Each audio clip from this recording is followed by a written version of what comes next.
শুভ সকাল বন্ধুরা, সবাই কেমন আছেন? আমার মমতা লাইফস্টাইল ব্লগে আপনাদের সবাইকে স্বাগত। বড়োদের প্রণাম, ছোটোদের অনেক অনেক ভালোবাসা।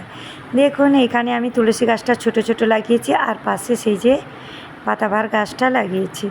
তো দেখুন এখানে আমার বিছানার চাদরটাকে একটা চেঞ্জ করে দিলাম, এখন বালিশগুলো কভার ঢুকিয়ে রেখে দেবো।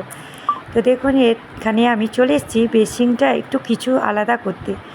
12 বছরের জিনিস, তারপরেও আমার এখনও দেখুন চকাচক করছে।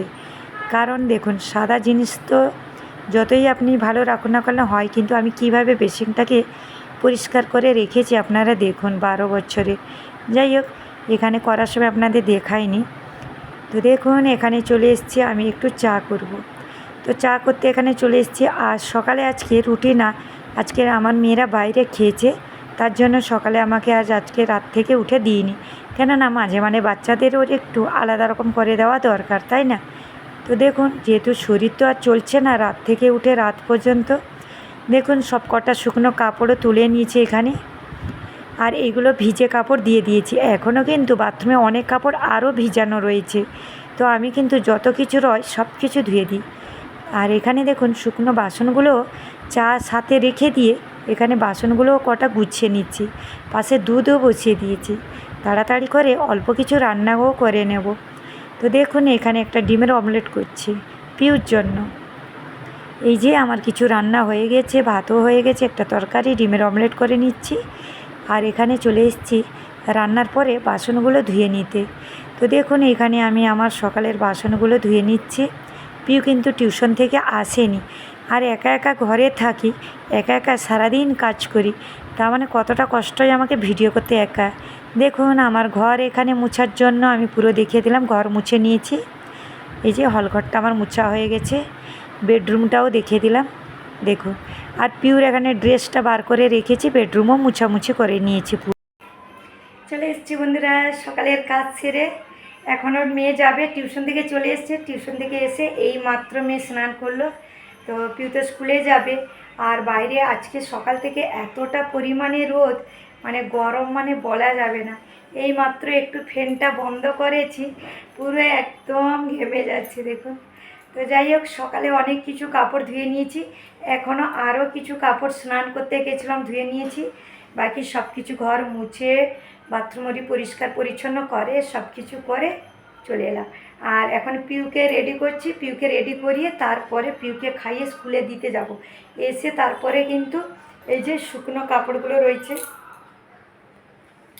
এর মধ্যে কিছুটা প্রেস দিতে নিয়ে যাব, যখন স্কুলে যাব প্রেসের জন্য ওর বাবা দিয়ে দেবো।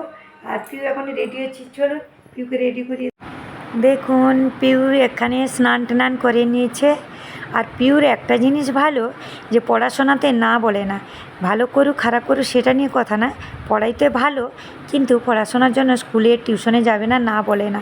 এত রাত্রে পিউ ঘুমিয়েও কিন্তু তাড়াতাড়ি উঠে কিন্তু টিউশন যায়।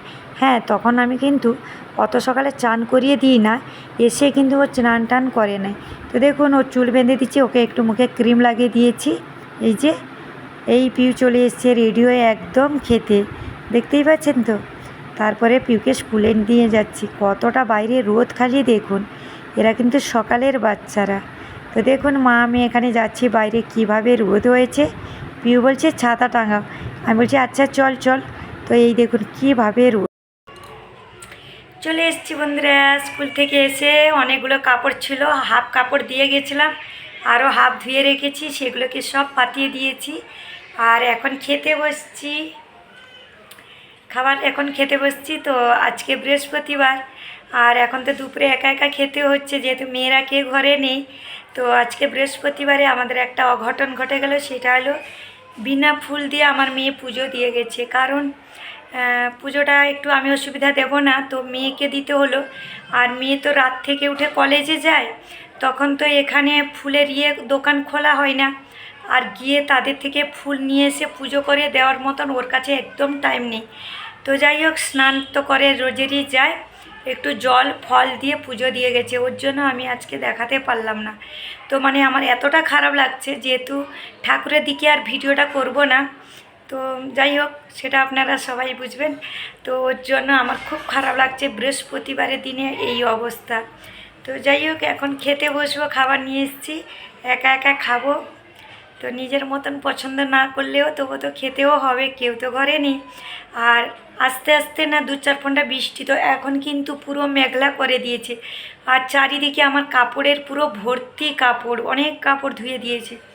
চলুন বন্ধুরা, খাওয়া দাওয়া করে নি, তারপরে দেখা হচ্ছে। দেখুন, পিউকে নিতে এসছি। ঘরে সব কিছু কাজ সেরে বিকেলে দুধ গরম করে ঝাড়ু মেরে পিউকে নিতে চলে এসেছি। দেখতেই পাচ্ছেন পিউর এখানে ছুটি হয়। দেখুন কত বাচ্চা, একই কালারের ইউনিফর্ম পরে বাচ্চাদের দেখতে ভালো লাগে। গার্ডেনেও একটু ঢুকে গেছে, যেহেতু এখন তো বৃষ্টি নেই, প্রচণ্ডভাবে পরিমাণে গরম। তো দেখুন, আমিও একটু ক্যামেরা করলাম। এই যে বাচ্চারা খেলা করছে। আবার ঘরে চলে এসেছি ঘরের কাজে।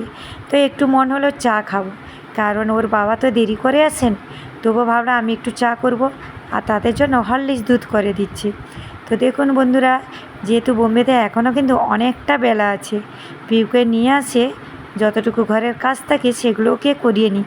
সব কিছু তো দেখানো সম্ভব না, ক্যামেরার বাইরে কি কি করি সেটাও তো আপনাদের বলে দিলাম, যে কাজগুলোকে করতে থাকি। আর কি করার আছে বলুন। এই যে বন্ধুরা, নিচে যাব, কাপড় প্রেস করতে দিয়েছি। আর পিউকে দেখুন স্কুল থেকে এসে কি অবস্থা, চুল খুলে নিয়ে এখনও ঘেমে গেছে, আবার পড়তে বসবে। আর পিউকে একটু নিচে নিয়ে যাব, ফুল আর পান পাতা নিয়ে আসবো। কালকে শুক্রবার, সন্তোষী মায়ের পুজো। তো আমি যাব কাপড়টা প্রেস করার, কাপড় নিয়ে আসবো, আর পিউকে নিয়ে যাচ্ছি। হাই করে দাও। চলুন, ফোনে চার্জ নেই, এসে তারপরে আমি দেখবো ভিডিও, সবাই সঙ্গে থাকবে। দেখুন, এইখানে রান্নাঘরে আমি পরোটা করে নিয়েছি। আমার মোবাইলটা রাখার অসুবিধে হয়, তো এইটা আলাদা মোবাইল থেকে ভিডিও করেছি আমি, কারণ ওই সময় দেখুন সব রকমের সবজি সয়াবিন দিয়ে রান্না করছি। এই যে দুধ আছে, এখানে আছে দুধ। তো দেখুন আজকে রান্না আমাদের, আর পনিরের তরকারিও ছিল, পনিরের তরকারিও গরম করেছি। চলে এসেছি বন্ধুরা, ভিডিওটা লাস্ট করবো, সব কাজ হয়ে গেছে। আর বড় মেয়ের পরীক্ষা বলে অনেক রাত হয়ে গেছে, পড়াশোনা করছে। তো যাই হোক, পিউরও এক্সাম, আবার বলে দিলাম যে পিউর আবার এক্সাম আসছে। মানে পড়াশোনা ছাড়া বাচ্চাদের কোনো ইয়েই নেই। সেই রাত থেকে উঠে যাচ্ছে, রাত 12টা 12:30টার সময় ঘুমোচ্ছে। এতটা সারাদিনের কষ্ট, তারপরে ট্রেনের যা জার্নিংয়ের কষ্ট, সে মানে বলা যাবে না। এতটা পরিমাণে মুম্বাই শহরে লোকাল ট্রেনে যা ভেজাল। তো যাই হোক, কিছু করার নেই, তারা তো ভিডিওতে আসে না, নাহলে তাদেরকে দেখলে অবশ্যই দেখতে পারতেন, যে চোখ মুখ দেখলে মানুষের বোঝা যাবে কতটা পরিশ্রম হচ্ছে। কিন্তু কিছুই করার নেই, যেহেতু করতেই হচ্ছে আমাদের সবাই। আর তাদের পড়াশোনা তো তাদের কাজ, সেটা তো করতেই হবে, তাই না? আর ভালো কলেজে পড়াশোনা করতে গেলে সেইভাবে দূরেও তো যেতে হবে। তো যাই হোক, সব কিছু নিয়ে। আর কিচেনে মানে কাঁঠালের বীজ আমি ভাজতে গিয়েছিলাম। কটা কাঁঠাল নিয়ে এসেছিলেন কোম্পানি থেকে, তো সেটা পড়ে পড়ে শুকেছে। আর ওই কাঁঠালের বীজ, এখানে তো আর আগুন নেই যে পুড়ে খাওয়াবে, তাই আমি একবার দেখেছিলাম বরের থেকে যে তেল দিয়ে ওটাকে ছোট ছোট টুকরো টুকরো কেটে ওটাকে কম গ্যাস করে ভাজা যায়, আর খেতে সত্যিকারের দুর্দান্ত একদম টেস্ট। তো ওই নিয়ে ওইটাকে ভাজতে গেছিলাম। আর কিচেনে মানে রান্নাঘরে ঝগড়া, হ্যাঁ, মানে অল্প ছিল তো সবাই খেতে ওটাকে ভালোবাসে, কিন্তু এতটা শক্ত হয়ে গেছে শুকে শুকে বলা যাবে না। তো ওই নিয়েই রান্নাঘরের আজকে ঝগড়া। তো যেটাই বললাম যে রান্নাঘরে কেন এত ঝগড়া হলো রান্না করতে এসে, ওইটা নিয়ে। তো চলেন বন্ধুরা, ভিডিওটা লাস্ট করি। সবাই ভালো থাকুন, সুস্থ থাকুন, বাই।